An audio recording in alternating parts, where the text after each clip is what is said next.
Since its beginnings, Mike Tyson was marked by his stature.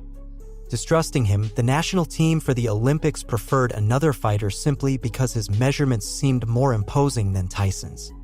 But young Mike Tyson worked on what others saw as his great weakness to turn it into a huge advantage against the giants of the ring who often labeled him as a small threat. Barely debuting in professional boxing, Mike Tyson proved that his short stature didn't make him any less lethal. Working the bodies of his larger rivals with sadistic blows until they were completely weakened, the power in Iron Mike's fists was able to knock out even those opponents against whom there was little faith. Welcome. In today's video, I bring you two confrontations where Mike Tyson proved his worth against boxing giants who fell short when it came to facing a fighter who fits the phrase small but dangerous. I hope you're comfortable because our new journey through the archives of the discipline is about to begin. Mike Tyson versus Tony Tucker. It was 1987 and only 2 years had passed since young Mike Tyson successfully completed his transition to professional boxing.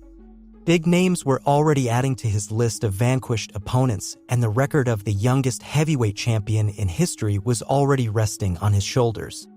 With a professional record of 30 victories, achieving 27 of them by the painful path of knockout without having been defeated, it seemed that there was no fighter on the face of the earth who could beat him until Tony Tucker appeared on the scene.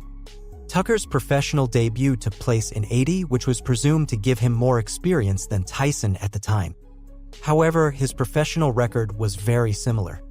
With 34 victories, achieving 29 of them by knockout and without having been defeated, the sports press sold Tucker as the only fighter capable of ending Mike Tyson's undefeated streak. But failing that, he felt the pressure that the Beast Iron Mike would do the same to him. Thus, on August 1st, they arrived at the ring of the Hilton Center in Las Vegas, Nevada.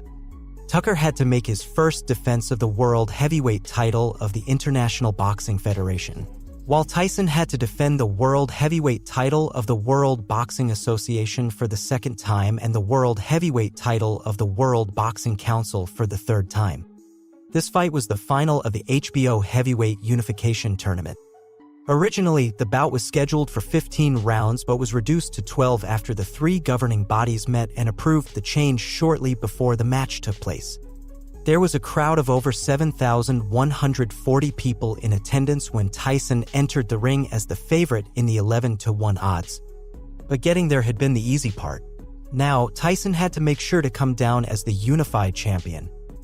Once in the ring, a classic Tyson performance was not witnessed. Repeatedly, the renowned knockout machine had trouble connecting more than one punch at a time. This was because, while he was stalking, Tony Tucker fought a battle of survival. Good right hand by Tucker. That might have been the best shot that Mike Tyson has ever taken, right there.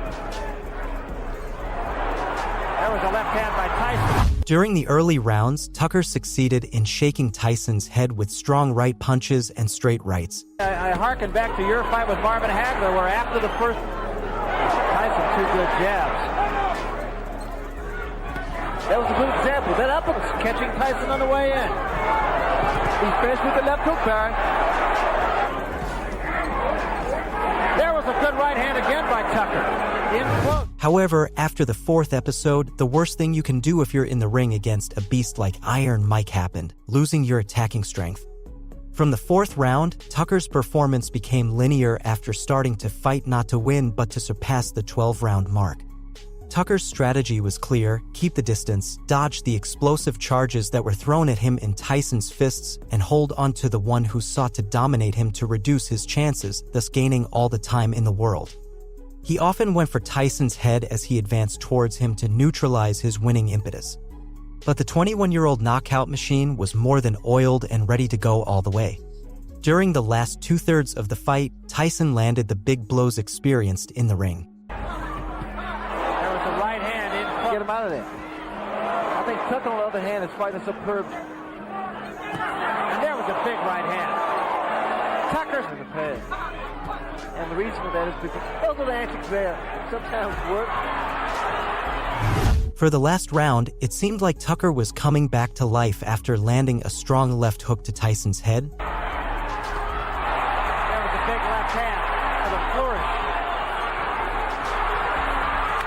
And so is Tucker. but it was already too late to add himself to the victory on the judges' card.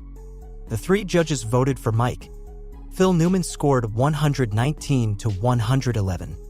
Julio Roldan scored 118 to 113. Bill Graham scored 116 to 112. Although there were no knockdowns during the contest because Tucker used the type of tactics that had already frustrated Tyson's offense before, this victory by unanimous decision once again proved that the true giant in the fighting ring was him. Mike Tyson versus Frank Bruno. And because 2 fights will always be better than 1, here's a quick summary of the confrontation between Mike Tyson and Frank Bruno. Jumping to 89, we come across another of the greatest challenges in Mike Tyson's career. With 2 more years of experience, destiny led him to face Bruno on February 25th on the same ring at the Hilton Center in Las Vegas, Nevada. Bruno had debuted in professional boxing in '82, but his record was not exactly the most ostentatious. Out of 32 victories, 31 of them had been collected by knockout. Impressive if you ignore his 2 previous losses. Tyson was immersed in a conflicting personal situation, but that didn't seem to prevent him from continuing to function as a knockout machine in the ring. Out of his 35 victories, 31 of them had been claimed by the painful path of knockout. Unlike Bruno, he remained undefeated. It was his first defense of the Ring Magazine heavyweight title, the 5th of the International Boxing Federation World Heavyweight title, the 7th of the World Boxing Association World Heavyweight title, and the 8th of the World Boxing Council World Heavyweight title. With Bruno being another giant in the ring, hopes of taking the crown from Tyson were pinned on him. After the bell sounded, Tyson came out of his corner with such a level of violence that Bruno slipped during the first few seconds of the round. Afraid, hanging on. Bruno's already tagged with a right hand. And there goes Bruno for the first time in the fight. After the standard count of 8 and almost leaving the ring, the British giant was ready for what awaited him. Bruno tried to damage Tyson with headshots during the clinches, just before Richard Steele put some distance between them. The scenario was not the most favorable for the young champion, but this contest was just getting started. Out by a shot by Frank Bruno. Tyson trying to fight back, and Bruno did catch him. Tyson recovered from his tragic close during the second round.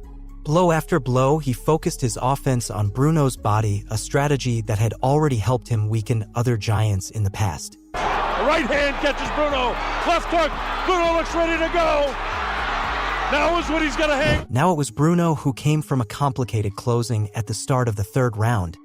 With Tyson in charge of the pace of the fight, tragic scenarios for Bruno began to unfold.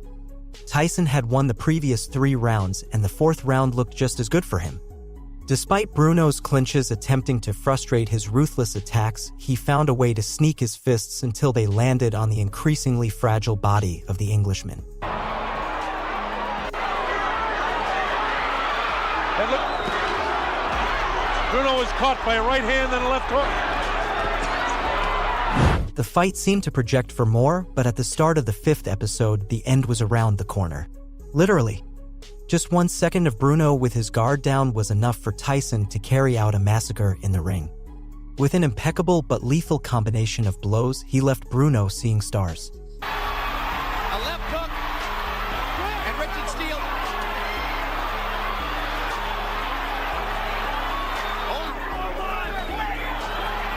It doesn't matter. That's not shot. That's not that photo shot. With Richard Steele as a witness and Bruno against the ropes, the end came. Mike Tyson defeated Frank Bruno by technical knockout at 2 minutes and 55 seconds of the 5th round. Fun fact, Mike Tyson ended Frank Bruno's career after his victory, but not in this fight. Want to know about their second encounter? That's history for another video. If you've made it this far, I thank you. I ask you not to leave without leaving your like on the video, reminding you that it's the best way to support my content. On my channel, you'll find more videos available to accompany you in your day-to-day life. Do you have some free time? Watch the next one right now. Now it's my turn to learn from your knowledge of the discipline. Do you know another fight where Mike Tyson had to face a boxing giant? Tell me about it in the comments.